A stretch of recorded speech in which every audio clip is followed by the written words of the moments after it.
আপনার হৃদয়ে যে কষ্ট আছে সেটা হয়তোবা এই দুনিয়ার মানুষ না বুঝলেও আল্লাহ তাআলা কিন্তু এই দুঃখটা, এই কষ্টটা ঠিকই বুঝতে পারেন। আপনি যেটা কাউকে বলতে পারছেন না, ওই বিষয়টাও কিন্তু আল্লাহ তাআলার কাছে সুস্পষ্ট।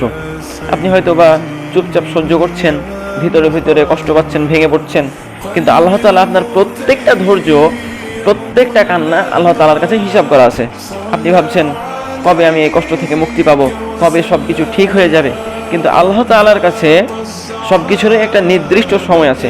আল্লাহ তাআলা নির্দিষ্ট সময়ে সব কিছু ঠিক করেন।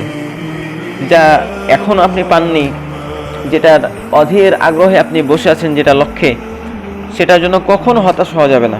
কারণ আল্লাহ তাআলা কোনো কিছুর জন্য তাড়াহুড়া করেন না, তিনি সঠিক সময়েই দেন। আপনার দোয়া কখনো হারিয়ে যাবে না। আপনি যে দোয়াটা আল্লাহ তাআলার কাছে করেছেন, আপনি যেটা আল্লাহ তাআলার কাছে চেয়েছেন, আপনার প্রত্যেকটা ডাক আল্লাহ তাআলা আসমানে পৌঁছে যায়।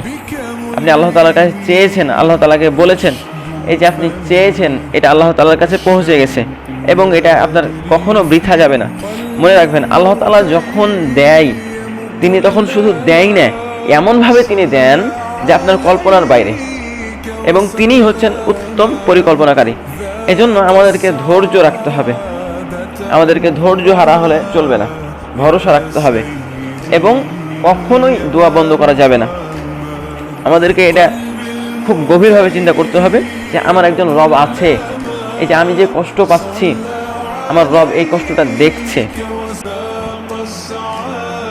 তিনি শুধু যদি বলেন যে হও, তাহলে সব কিছু হয়ে যাবে। তিনি যদি শুধুমাত্র বলেন যে আমি দিয়ে দিলাম, আমি আমার এই বান্দাটাকে দিয়ে দিলাম, শুধু হও দিলাম, এটুকু বললেই সেটা হয়ে যাবে।